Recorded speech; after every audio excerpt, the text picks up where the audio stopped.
Assalamu alaikum. The Qur'an's chapter 98, Surah al-Bayyinah,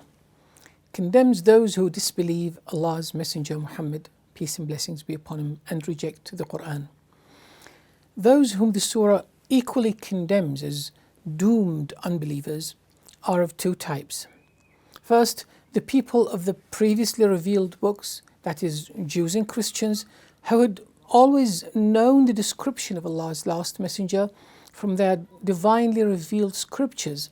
and had long waited for him to be sent until he was actually sent, but only to be faced by their stubborn rejection. And second, idol worshippers of Arabia, particularly of Mecca, who had learned about the prophesied last messenger of Allah from the people of the revealed books around them, and had long themselves witnessed the perfect character and the uniquely honourable traits of Allah's Messenger Muhammad before his prophethood, and yet stood opposed to him and to his noble message afterwards, despite their full realization of his absolute truthfulness. In condemnation of such unbelievers of both types, the first part of the surah hails the exceptionally elevated status of Allah's Messenger Muhammad and the sublimity of the Qur'an that he delivers to humankind.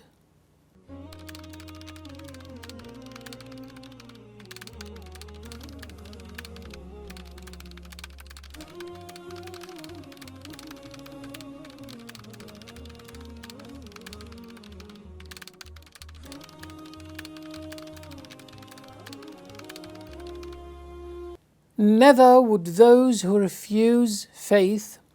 both of the people of the book and of those who associate, desist until the evident proof comes to them, a messenger from Allah, reciting and reading out scriptures that are kept pure and safe from defilement, wherein are superbly noble chapters. And yet, it is only after the evident proof has come to them that the people of the book have split and disagreed amongst themselves, even though all that they have been commanded to do is that they should worship Allah, sincere in their devotion to Him, dedicating their whole worship to Him alone as averters, and that they should perform salat,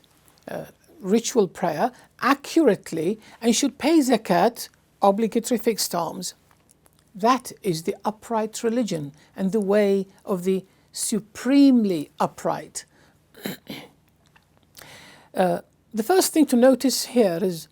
the surah's use of the verbal phrase الَّذِينَ كَفَرُوا instead of the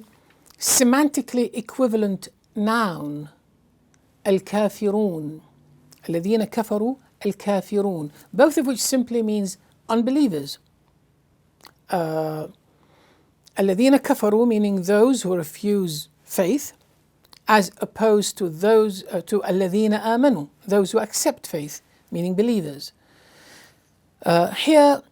the change and fluidity of action that are naturally implied within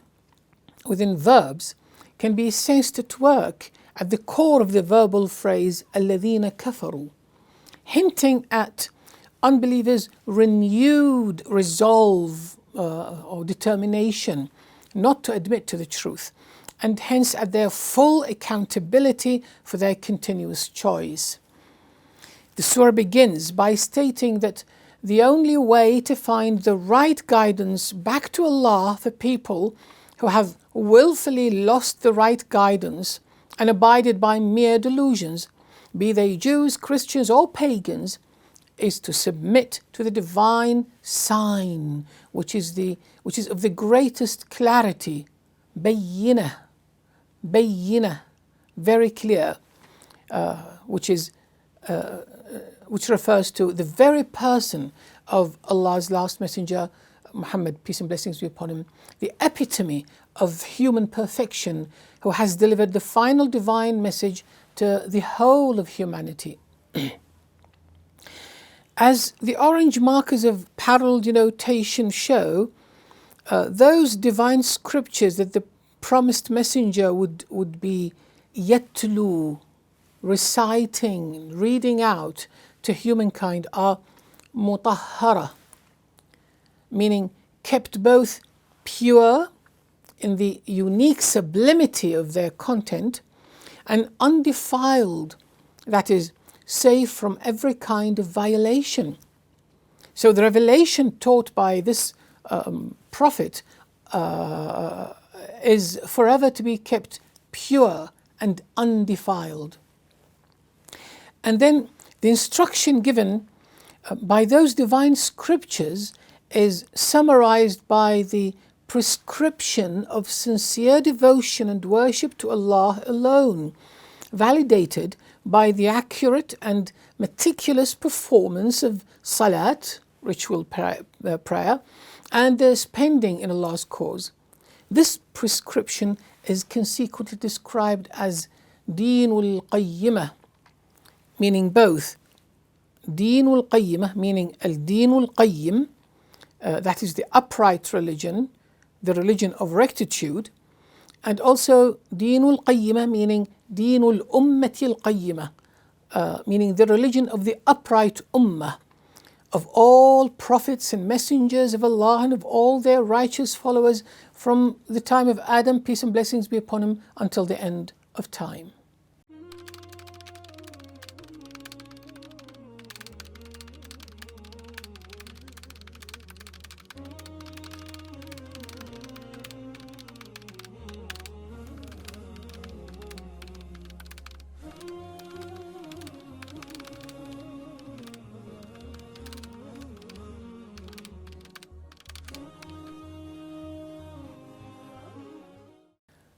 Never would those who refuse faith, كفر, لم يكن الذين كفروا. Kafara means to reject faith, and we shall remember it also means to cover, to conceal, and to deny a favor. So those who refuse faith, who cover up and conceal and choose to be ungrateful, both of the people of the books, that is, of the previously revealed books, meaning Jews and Christians, and of al-mushrikeen, associators, who in the religious sense are understandably those who associate whatsoever beings or entities with Allah. Never would those two types of unbelievers desist from what they have been persistently following until the evident proof of the truth comes to them in the very person of Rasulun min Allah, an honored messenger sent from Allah. Honored because of being related to, associated with the all-glorious Lord, Allah subhanahu wa ta'ala. And as we have learned before, the word Allah is a proper noun, is the name of the one and only rightful deity in the Arabic language for people of all faiths. So this messenger, who is the evident proof of the truth, would be reciting and reading out scriptures that are mutahhara, kept forever pure and safe from every kind of defilement, wherein are superbly noble chapters. And yet, it is only now, after the evident proof of the truth has come to them, that the people of the book have tafarraqa, have split and disagreed amongst themselves. Thus have they fallen into confusion and perplexity about the glaring truth. وَمَا أُمِرُوا إِلَّا لِيَعْبُدُوا اللَّهِ, even though all that they have been commanded to do is that they should يَعْبُدُوا اللَّهِ.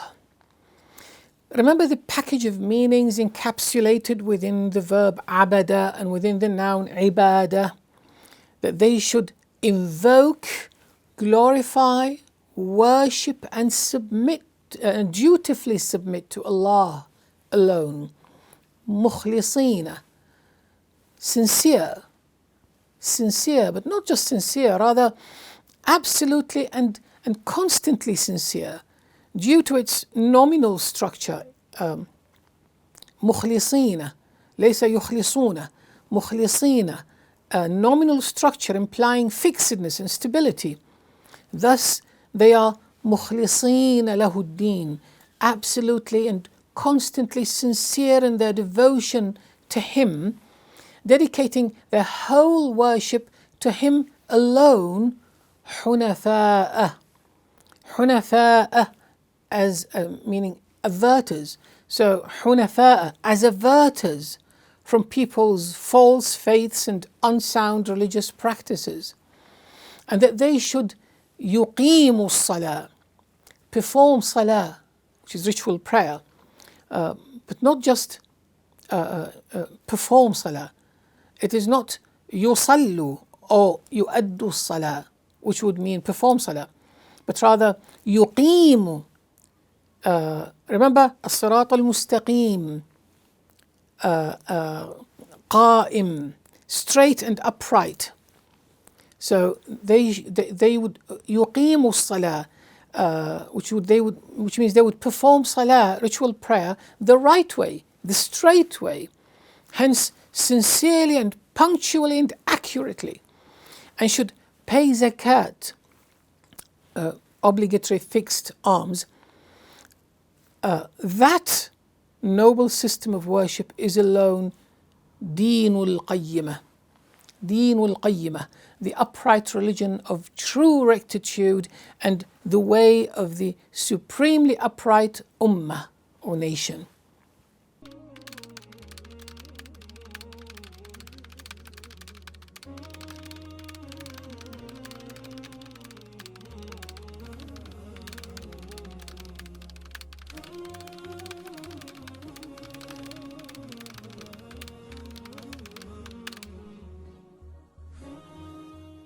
Never would those who refuse faith quit their false religious beliefs and practices of their own free will.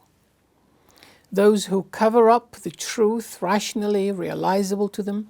and conceal the fitrah, the natural disposition of innate virtuousness ingrained in them,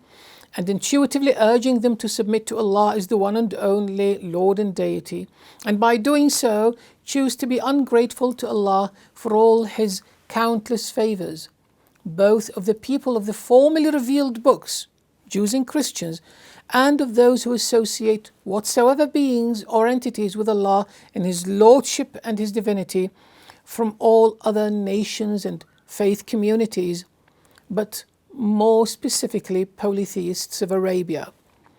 Never in truth would both types of unbelievers desist from what they in generation after generation have been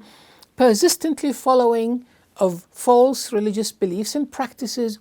until the evident proof of the truth comes to them in the very person of an honourable messenger who is the epitome of human perfection, sent to them from Allah, the one and only Lord and rightful deity, reciting to himself and reading out to them scriptures of divine guidance revealed to him that are kept forever pure, free of every form of impiety, imperfection and fallacy, and safe from every kind of defilement by devils or by unbelievers who may wish to tamper with the divine text inscribed therein, wherein are superbly noble chapters of laws and directives, as well as of narratives, arguments and proofs of exceeding excellence that rightly guide people to Allah's path. Truly, Jews and Christians have always been similarly pledging to follow this long-awaited last prophet and messenger of Allah when he is to be sent. And in defiance to Jews and Christians, pagans of Arabia have likewise been pledging to follow a prophet if sent from among them. And now, here is Muhammad, Allah's dutiful slave and his last prophet and messenger, sent to all of humankind, a most esteemed prophet from Arabia, about whom all former revealed scriptures did clearly foretell. Yet, as they have always done with Allah's former prophets and messengers, It is only now, after the long-expected final messenger of Allah, who is an evident proof of the truth that they have always similarly believed in and awaited, has come to them, exactly as has been described to them in their divine scriptures, that the people of the formerly revealed books have split and disagreed amongst themselves with regard to following Allah's messenger Muhammad. So some of them have accepted him and followed him as the promised last prophet and messenger, whereas most of them have rejected him despite the clarity and abundance of evidence of his truthfulness. Thus have they fallen into confusion and perplexity about the glaring truth, even though all that they have been commanded by him to do, as was taught in the formerly revealed scriptures and by earlier prophets and messengers, is nothing new to them and to the rest of humankind. Rather, it is the same religion of Islam, of total submission to Allah, that they should invoke, glorify, worship and dutifully submit to Allah alone in the exact manner that He has prescribed, doing all that while being absolutely and constantly sincere in their devotion to Him, dedicating their whole worship to Him alone as true upholders of Abrahamic monotheism, averters from all false faiths and unsound religious practices, and accordingly that they should perform salat, ritual prayer to Allah alone, sincerely, punctually and accurately, in intention, in cognizance with the heart and the mind, and in every utterance and move, and should pay zakat, obligatory fixed alms, duly to those eligible for it, and further spend in charity and offer kindnesses of every kind to the disadvantaged, purely for the sake of Allah. That noble system of worship that Allah has ordered people to abide by, and that He has sent His messenger and dutiful slave Muhammad and other prophets and messengers before him to teach, is alone the upright religion of true rectitude and the divinely set way of the supremely upright ummah or nation that Allah wants to exist and to prevail by His command.